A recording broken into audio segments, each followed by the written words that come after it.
It's been over 50 years since the first humans walked on the surface of the moon. They kicked up dust, took some pictures, planted flags. Since then, dozens of missions have gone back, some landing, some orbiting, others crashing on purpose just to see what might get thrown up. It's the most visited, most studied celestial body in space outside of Earth. And yet, after all that, we still don't fully understand it. Not the way it stores heat, not the way it handles electricity, not even the way its soil clings to everything like it's alive. The deeper we look, the more questions we find. Some things, like the way it pulls Earth's oceans or causes solar eclipses, we figured out a long time ago. But other things, stranger things, have only gotten more confusing the closer we've looked. One of those things, it started with a signal, just a faint chemical trace, then another and another. Different missions, different methods, but they all pointed to the same surprising possibility. Something was there that shouldn't be. And what came next was a series of discoveries, experiments, and contradictions that would leave scientists scratching their heads for decades. It's easy to forget how slow science can be. You'd think that finding something unexpected would change everything immediately. But that's not how it works. Sometimes the most important clues are the ones nobody notices at first, or worse, the ones everyone notices, but no one believes. That's exactly what happened in 1976. The Soviet Union sent a robotic probe to the moon called Luna 24. It was the last mission of its kind, the final effort in a long series of sample return landers. It didn't make headlines. It wasn't the first of anything or the biggest or the most impressive, but it quietly did something important. It drilled about 2 m beneath the surface, pulled out a small column of lunar soil, and sent it back to Earth. The total sample weighed around 170 g. That's about the same as a baseball. Not much to work with, but enough to study. And inside that narrow tube of dust, something strange showed up. A trace of water. Roughly 0.1% of the sample contained H2O. And the deeper you looked in the sample, the more water you found. That should have been a big deal. It wasn't. Instead, scientists dismissed it. They said the water probably came from Earth contamination. Maybe from the lander, maybe from the equipment back home. It was the easy explanation. After all, the moon was dry. Everybody knew that. The textbook said so. This wasn't the first time something like that had happened either. Earlier during the Apollo missions, samples brought back by astronauts had shown similar signs. Not a lot, just trace amounts of hydrogen-bearing compounds. Some of it might have been hydroxyl, a close component of water. But again, it was waved away, just interference, nothing serious. For decades, these signs sat in lab reports and footnotes. The data was archived. The idea was shelved. Nobody followed up on it. No one designed a mission to dig deeper or to test whether the water might actually be real. The assumption that it wasn't stayed in place. It wasn't until the late 1990s and early 2000s that these early signals started to look less like contamination and more like overlooked evidence. But by then, we'd spent years ignoring what was right in front of us. And by the time we were ready to go back and take another look, the moon had already started pushing back. If you stood at the edge of some craters near the moon's poles, you'd see something almost unnatural. Not because of what's there, but because of what's not. No light, not even a faint glow. Just a sharp, permanent shadow that's never moved in billions of years. These regions are called permanently shadowed regions, or PSRs. They exist because the moon doesn't tilt much. Its axis is almost perfectly upright, only about 1.5 degrees off. That means when the sun shines across the poles, it skims across the surface almost sideways. And the deeper the crater, the easier it is for sunlight to miss it entirely. So there are places down there that haven't seen a single ray of light in almost the entire history of the solar system. That kind of environment is rare. Not just cold, unchanging, no sunlight, no heating, no thermal cycling. The temperatures inside some of these PSRs can drop below minus 240 degrees C. That's colder than Pluto. In fact, colder than anywhere we've measured, including the ice giants. These are places where theoretically ice could survive forever if it got there in the first place. That's what scientists started thinking in the 1990s. Maybe the moon wasn't completely dry. Maybe it was just keeping its water locked away in these cold traps. And if any water-bearing comets or asteroids had ever struck the surface, which we know they have, some of that material could have drifted into these shadowed basins, frozen solid, and never left. The idea caught on fast, not just because it made sense thermally, but because of what it implied. If the moon really had ice tucked away in deep frozen pockets, then it wasn't just a dead rock anymore. It could become a resource, a fuel depot, a place to build from, not just study. From that point on, the moon's polar regions became the new focus. It wasn't enough to look from afar anymore. We had to get closer. We had to see inside. But there was a problem. Those regions, the most promising ones, are also some of the hardest to reach. The terrain is jagged, the lighting is terrible, and you can't rely on solar power when the sun never rises. Still, the potential was too important to ignore. If there really was ice down there, it could change everything. So the mission started lining up one after the other, all with the same goal: find proof. And that's where things started to get strange again. Once scientists suspected there might be ice hidden in the shadows of the moon, the next logical step was to send something up there to check. But instead of landing, these early missions took the safer approach, orbiting from above and scanning the surface using remote instruments. The first was Clementine, a joint mission by NASA and the U.S. Department of Defense, launched in 1994. Its job wasn't originally to look for water, but it ended up making an important observation. Anyway, Clementine mapped large portions of the moon and revealed that some craters near the South Pole were permanently shadowed. That gave weight to the cold trap theory. But Clementine didn't carry the right instruments to confirm whether anything was actually frozen inside those shadows. A few years later, in 1998, NASA sent up Luna Prospector. This time, the search for water was one of the mission's main goals.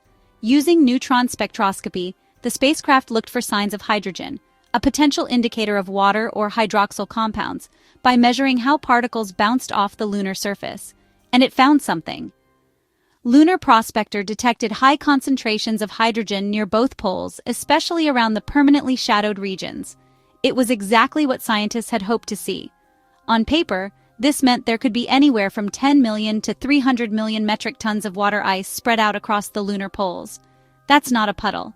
That's a global game-changer. But there was a catch. Hydrogen alone doesn't confirm the presence of water. It could also be part of hydroxyl or locked up in minerals. The instrument couldn't tell the difference. It just said something was there, something containing hydrogen, but not whether that hydrogen was part of water ice or something else entirely. And even if it was water, the orbiters couldn't see it directly. They couldn't drill or touch or scoop. They could only suggest, not confirm. That left the science community in a frustrating position. We had data. We had strong hints, but we didn't have certainty. The moon was starting to show signs of giving up one of its secrets, but it still wasn't letting us get close enough to be sure. That's when space agencies decided they needed a different kind of mission. If orbiters couldn't reach the ice, maybe a direct hit could. When orbiters couldn't give a clear answer, scientists tried something a little more aggressive. Crash something into the moon and watch what gets thrown into space. It sounds crude, but the logic behind it was simple. If the ice is buried in shadowed craters and if orbiters can't see through that darkness, maybe smashing into it would toss some of the hidden material into sunlight. The first major attempt came from NASA's Lunar Prospector. After completing its mapping mission, the spacecraft was intentionally steered into a crater near the moon's south pole in 1999. The hope was that the impact would eject a plume of debris high enough for Earth-based telescopes to analyze it and maybe catch a glimpse of water ice. But it didn't work. No water was detected, and the experiment was inconclusive. Some said the angle was wrong, others blamed the instruments. Either way, we learned little. Almost a decade later, Japan tried something similar with its Kaguya spacecraft. It orbited the moon for over a year, collecting high-resolution images and topographic data. And when its primary mission ended in 2009, it too was sent crashing into the moon again, with hopes that the ejector would reveal something hidden below. Once again, no useful data was recovered. No ice, no vapor, just dust. But then came LCSS, NASA's Lunar Crater Observation and Sensing Satellite, launched in 2009 with one clear mission: find out once and for all if there was water ice in a permanently shadowed crater. LCROSS didn't crash alone. It brought a companion, the empty upper stage of its rocket. That rocket body hit first, slamming into a crater called Cabeus near the South Pole. A few minutes later, LCROSS itself followed the same trajectory, flying directly through the plume of debris created by the impact. This time, it worked. Onboard instruments detected water vapor in the plume. Not just a hint, real measurable water. Alongside it were other volatile substances: hydrogen, carbon monoxide, ammonia, methane. This was solid evidence. For the first time, a spacecraft had interacted directly with the lunar surface and confirmed the presence of water ice. The discovery made headlines. Scientists celebrated. The lunar South Pole was officially more than a theory. It was a target, and for a brief moment it felt like the mystery was solved. But then the question started coming back. How much ice was really there? Was it mixed evenly in the soil or locked in isolated pockets? Was it ancient or recent? And perhaps most importantly, could we actually use it? For a long time, the idea was simple. If there's water on the moon, it has to be in the coldest, darkest places. The permanently shadowed craters, the ones that never see sunlight, made the most sense. But then, something unexpected showed up. Orbiters began picking up faint traces of water molecules outside those coal traps. Not in deep craters, not buried under soil, but right on the sunlit surface. It didn't make sense at first. NASA's Lunar Reconnaissance Orbiter had been mapping the moon since 2009. Its instruments weren't just looking at terrain. They were scanning temperatures, measuring light, and analyzing chemical signatures. One of its instruments, along with data from India's Chandrayaan-3, began detecting signs of hydroxyl and water molecules across the entire surface.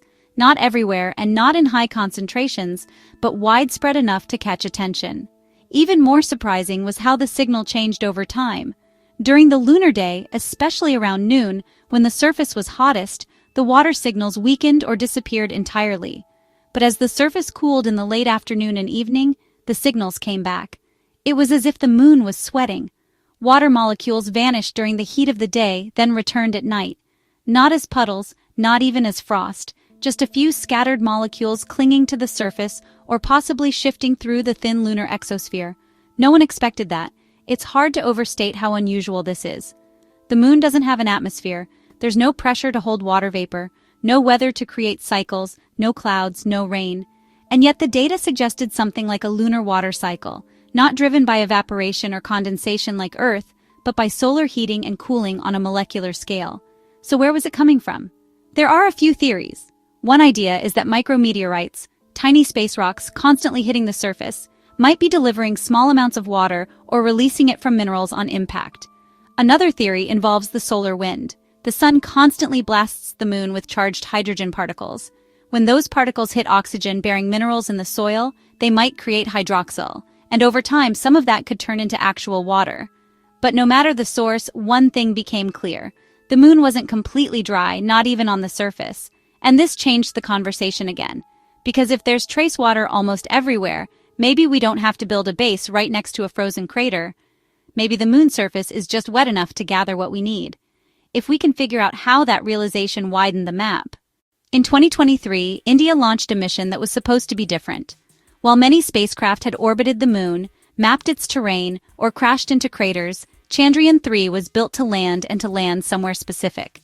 It was headed for the South Pole, the region scientists believed held the highest concentration of frozen water on the entire lunar surface.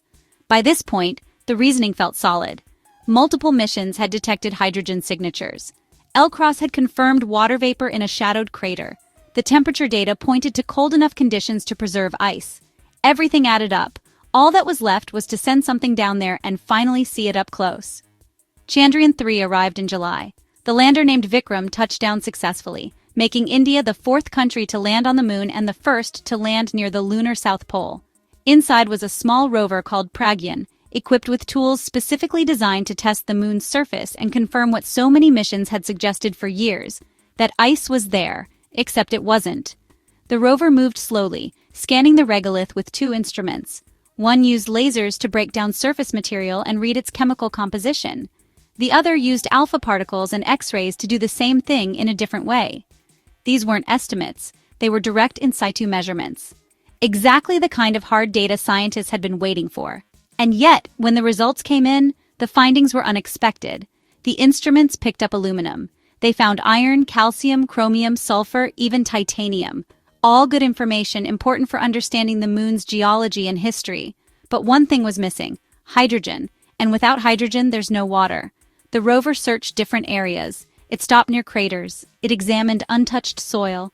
But the data stayed the same. No water ice, no hydroxyl, nothing that matched the signals earlier missions had seen from orbit. That absence didn't make sense.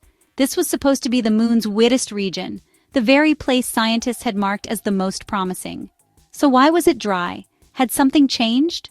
Were we wrong about the earlier detections? Or was the water just deeper, out of reach of the rover's shallow tools? No one had a clear answer. The mission continued making other discoveries, taking temperature readings, and testing the lander's ability to hop short distances. But as the lunar night approached, both the lander and the rover were powered down. They weren't built to survive the freezing temperatures of the 14-day lunar night, and after they went silent, they never woke up again. Chandrayaan-3 gave us a lot. It proved that India could land at the South Pole. It showed us new elements on the surface. It mapped terrain and measured heat. But it didn't solve the water mystery. If anything, it made it more confusing. Because if the water was supposed to be there and every map, reading, and model said it was, then why couldn't we find it? That's when attention turned back to something that had been overlooked: the soil itself. Maybe it wasn't that the ice wasn't there. Maybe we just weren't looking deep enough. It's easy to think of the moon's surface as lifeless and simple. Gray dust, rocky terrain, no weather, no erosion. What you see is what you get. But Chandrayaan-3 quietly revealed something that challenged that idea. Not with what it found, but with what it felt. The Vikram lander was equipped with a temperature probe called CHASTI, short for Chandra's Surface Thermophysical Experiment. It was designed to do one thing: measure how heat moves through the lunar soil. It did this by slowly inserting a probe into the ground 1 centimeter at a time and recording the temperature at each level. On the surface, it measured around 60 degrees C. Not unusual. The moon heats up quickly under direct sunlight, but just 8 centimeters down, the temperature had dropped to minus 10 degrees C. That's a massive shift in such a short distance. And that sudden change told scientists something important. Lunar regolith is an excellent insulator. It doesn't transfer heat well. That means what's hot on the surface can stay cold underneath and cold enough, just possibly to preserve water ice.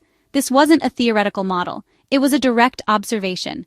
The top few cm of dust act like a thermal blanket, allowing pockets of cooler temperatures to persist just below the heat. If there is water ice on the moon, and if it was buried just a little deeper than Prague's instruments could reach, it would stay invisible to surface-level scans while still showing up in the orbital data. That might explain why Chandrayaan-3 didn't detect anything. It wasn't wrong, it just wasn't equipped to dig far enough.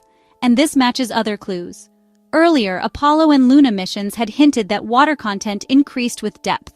Spectrometers on orbiters picked up signals that couldn't be traced to the surface alone. Even the El-Cirros plume came from below the upper layer of soil, kicked up by impact. So maybe we've been missing the obvious. Maybe we're brushing right past the ice. Not because it's hidden deep within mountains or frozen in rare pockets, but because it's sitting just beneath our feet, buried under a few cm of insulating dust. The problem then isn't that the moon is dry. The problem is that our tools haven't been sharp enough to dig properly. And if that's true, then the next lander won't need to fly further or see better. It'll just need a stronger drill.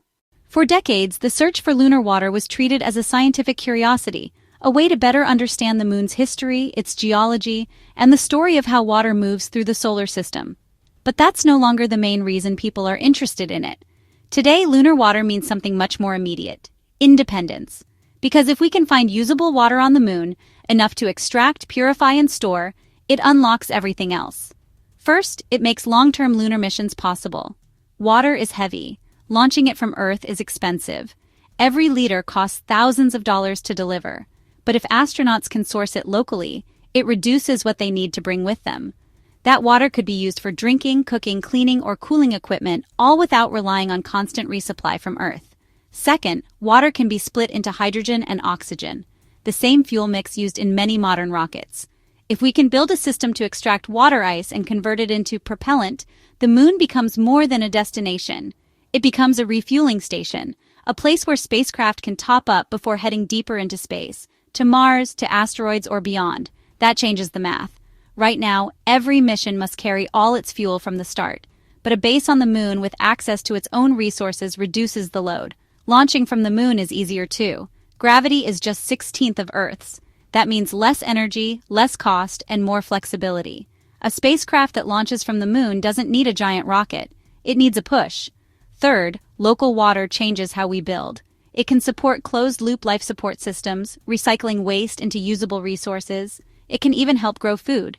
Some plants can grow in lunar soil under controlled conditions, but they still need water. If we find enough, future habitats might not rely entirely on supply drops or hydroponics. And finally, there's the geopolitical angle. Countries aren't racing to the moon just for the view. Water in this context is infrastructure. The first nation or company to control a usable, consistent source of lunar water won't just have bragging rights.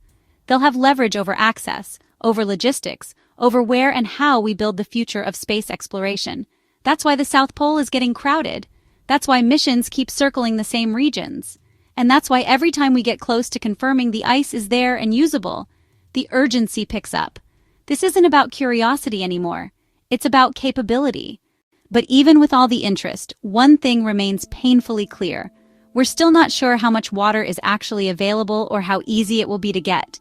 Because all of this, the fuel, the bases, the missions beyond the moon, only works if we can extract that water in the first place. And that brings us to the final problem. For all the missions, data, and optimism, the truth is we still don't have a clear picture.